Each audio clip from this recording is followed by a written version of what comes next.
Guess what video I'm making today? I could honestly make these videos forever. I always say I'll stop making sass videos when people don't want them anymore, but you do. Do you like how I have my map in the background? Actually, I have two maps in the background. See that one and my rice hat. Anyways.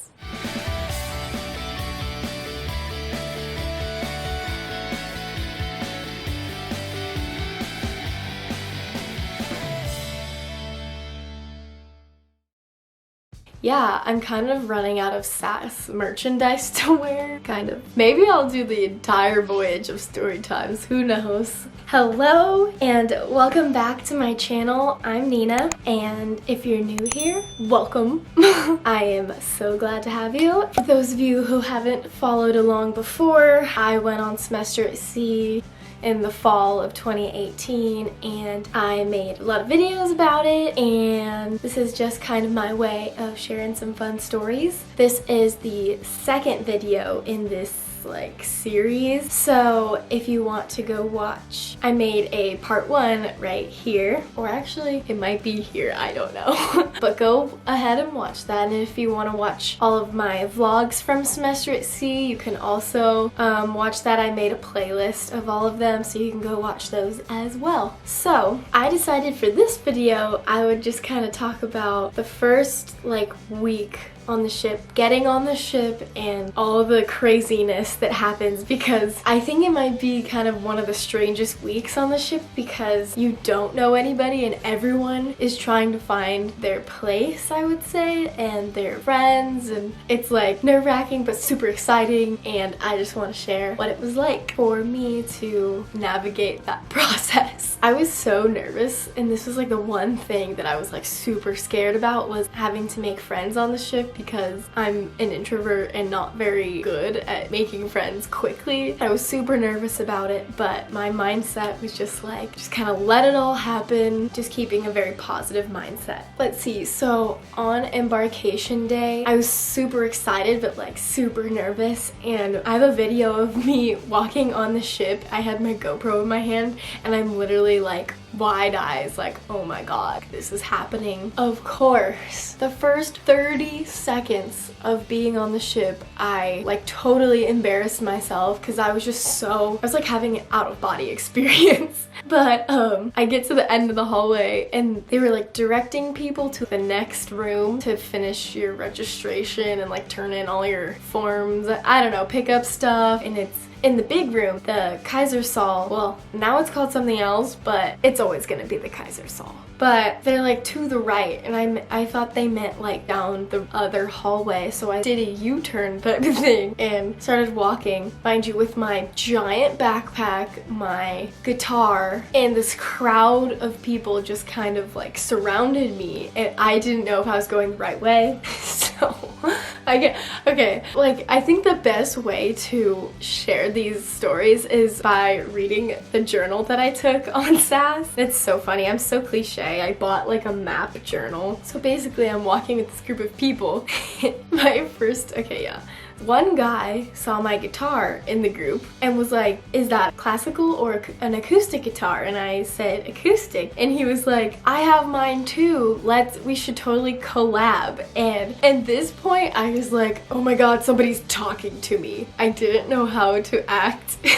I was just so in shock that somebody was talking to me. And so I was walking the same direction as them, and I accidentally followed them into the dining hall, which I didn't know it was the dining hall. I literally had never stepped foot on the ship before, and it was so embarrassing. So I was like, where's the registration? They're like, oh, it's back there. And I was like, oh. And I'm like, did they not realize that I had all my stuff with me and that I hadn't done it yet? Anyways, I was just, distracted by someone thinking my guitar was cool. And then, so after I went through the registration, you turn in your passport, you turn in your medical stuff, I think, or maybe that's before, I don't know. There's just a bunch of little tables, and then there's a medical table, and then at the end, they hand you okay, I'm gonna skip that story. So they handed me something in a square foil packet, and I thought it was a seasickness patch. It wasn't, I found out later, but I said, no thank you, I already have one. So I went down to my room and I unpacked all of my stuff by myself, and I was kind of scared to leave my room by myself and go to lunch because I just like didn't want to have to be a weird person standing alone. So I waited until my roommate got there because she embarked after me. When she got there, she was laughing. She's like, I can't believe they handed us said item when we got on the ship, and I was like, I didn't get one of those. And she was like, yeah, it's like at the end. And I was like, I thought it was a seasickness patch. Yeah, I think she laughed for like 10 minutes. Yeah, I completely don't really remember the events of the first 2 days because the first 2 days are very orientation, like welcome days, lots of seminars, and we had a lifeboat drill, all of that. And so again, I went to my handy dandy journal. Okay, so this was my first full day on the ship after embarkation. And I said, well, I made it on this ship. It's a miracle. I'm currently sitting on my table in my cabin looking at the ocean out the window. I can see the France coastline, I think.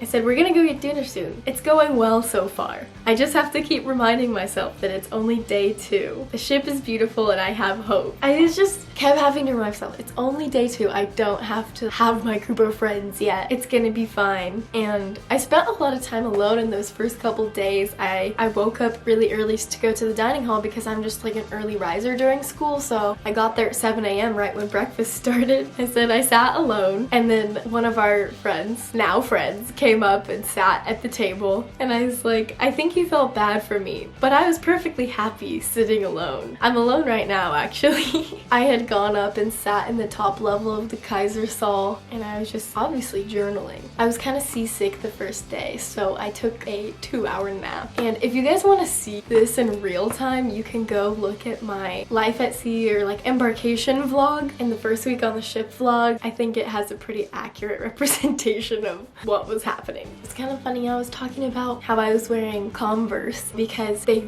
really stressed in the seminar, do not wear flip-flops, do not wear open-toed shoes, you have to wear sneakers. And so I was terrified of getting in trouble, so I just wore my Converse for the first week. But honestly, I think after the first port, I never wore Converse on the ship again. I just wore my sandals the entire time. And I don't know if they enforce it now, but they enforced it for like a week and then they didn't really care. It's a safety thing because doors swing shut when it's the rough seas, so you just have to make sure that you don't chop off your toes. So after orientation at night, they had the activities fair. Basically, if you wanted to start a club, you would sign up to be a leader of the club. And we had our like individual C meetings, and our RD, our resident director, like an RA, was like, okay, so these clubs are open to have leaders. She's like, come up if you are interested in being leader. So I was like, okay, let me go look at the list, and there was music club on there, and I was like, okay. I know that I really wanted to like get all the guitar players together, so I was like, okay, I'll put I'm interested in leading with not just me, with like another person or something. So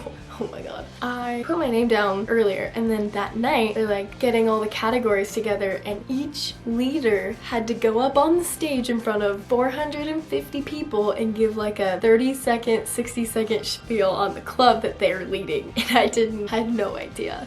So they're like, okay, all of the, you know, special interest clubs come up, and I was like, oh my god. And I was like, I have to do this though, or else no one's gonna lead the music club and I'm not gonna have a club that I like to go to. I literally stood there and I'm like, hi, I'm Nena. I'm starting the music club. So if you want to jam, like sign up. And it was so funny because people erupted in cheers, and I was like, okay. That's cool. But then afterward, you had to get a sign-up sheet and go to one of the tables. So I went to one of the tables. Surprisingly, 40 people signed up for the music club, and I got to talk to so many people who played guitar. And it was so funny because after that, it ended up being like me and like 7 or 8 guitar guys would just get together. None of us knew the same songs. We all kind of learned how to play each other's songs, and it was the coolest thing ever. We just jam. We had some girls who were good at singing, and they came. Just whoever walked by would just kind of join in the jam session, and it was so fun. And we did that like the entire voyage, at least once between each port. Oh, I miss music club so much. So if anyone from my music club is watching, I miss you. Okay, so then this was the next day after orientation, and I wrote, today I've spent most of my time alone and I'm not sad about it. Like, yeah, it'd be nice to hang out with people, but this is fine. I kind of knew it would go like this. Basically, my friend McKenna and I, when we traveled before and we got on the ship, we kind of had this unspoken thing where we were like, when we get on the ship, we're just gonna try to see where we end up. We don't want to be like stuck to each other. And it was so funny because I didn't see her like the first 3 days on the ship, and then all of a sudden, like on that third day, I saw her again. I walked up to her and they had a group of people and they were gonna play a game. They asked if I wanted to play with them, so I said yes. And those people ended up being my friends for the rest of the voyage, and it just like blows my mind every time I think about it because it just happened. It was the third night on the ship and I had made these like really awesome friends, and it was funny because me and McKenna, we just laughed because they were like, of course we would make the same friends. It just makes sense. It ended up just kind of working out, and so I never really like got discouraged when I would just sit alone. But you do have to kind of put yourself out there, push yourself a little bit, and yeah, then it all comes together. At that point, the first like 5 days, more people started to come eat breakfast with me. Like McKenna started to come, our other friend Peyton, and then we just ended up having like breakfast club. And I was like really excited because that's something that I just did, and then all of a sudden people just wanted to join. As we ate more meals together, we would be like, oh, let's all do yoga and then go do the sunset or play a game tonight. And then one day I decided, the day before Barcelona, to grab my guitar, and I decided to go up and play it on the front deck. I was walking up the stairs and one of the guys from music club was walking down the stairs, and he was like, are you gonna go play guitar somewhere? And I was like, yeah, I'm just heading up to the Lido Terrace deck. And he was like, cool, I'm gonna go grab my guitar. Is it okay if I come play with you? And I was like, yeah, that'd be so fun. So basically I went up there and there was another guy already playing guitar that I didn't know, and I was kind of scared. I was like, okay, so I kept my distance, played over here, and then I saw Connor, the guy who I passed on the stairs, and he was sitting down and playing with him too, and I was like,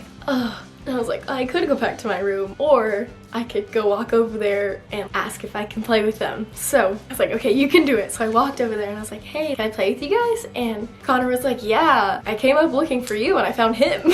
So then the three of us played guitar for a little bit, and then we just ended up talking about deep stuff, and then it was like, I don't know, it was really cool to make connections like that, and I was like, gosh, this is what I needed. I needed people who can like play guitar and be creative and talk about life.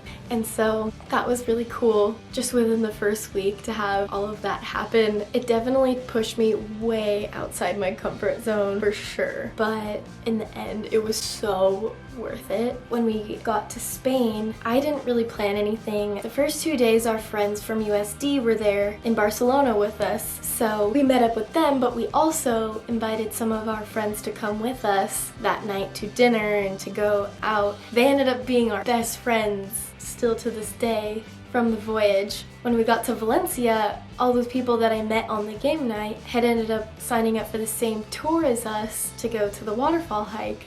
And so after that, it just kind of like solidified our group. We like spent the entire day in Spain together, and then that night we all decided to go to dinner and just walk around the beach, and that just happened by chance, really. I was pretty nervous that that wasn't gonna happen for me, and I had watched so many people's vlogs about SAS before I went, and I was so nervous I wasn't gonna be able to have that kind of fun experience all those people had that are posting vlogs on YouTube, because I was afraid I wasn't gonna find that friend group. But somebody told me the day that I walked on the ship, I think it might have been the dean, one of the deans, she said that I have not met a single kid who's gone on this voyage that didn't have the best 4 months. And like by the end, nobody wants to get off the ship. It's just, oh, if you can't tell, I miss it a lot.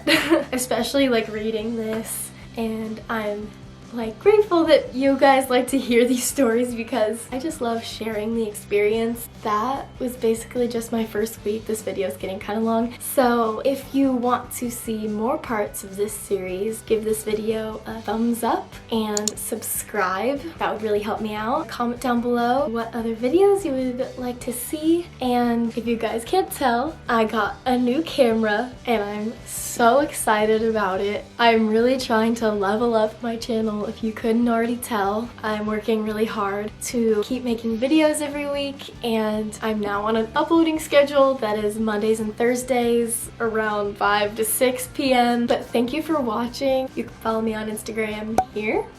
Yeah, I have a lot of fun videos planned, so again, please subscribe. I will see you next week. Bye!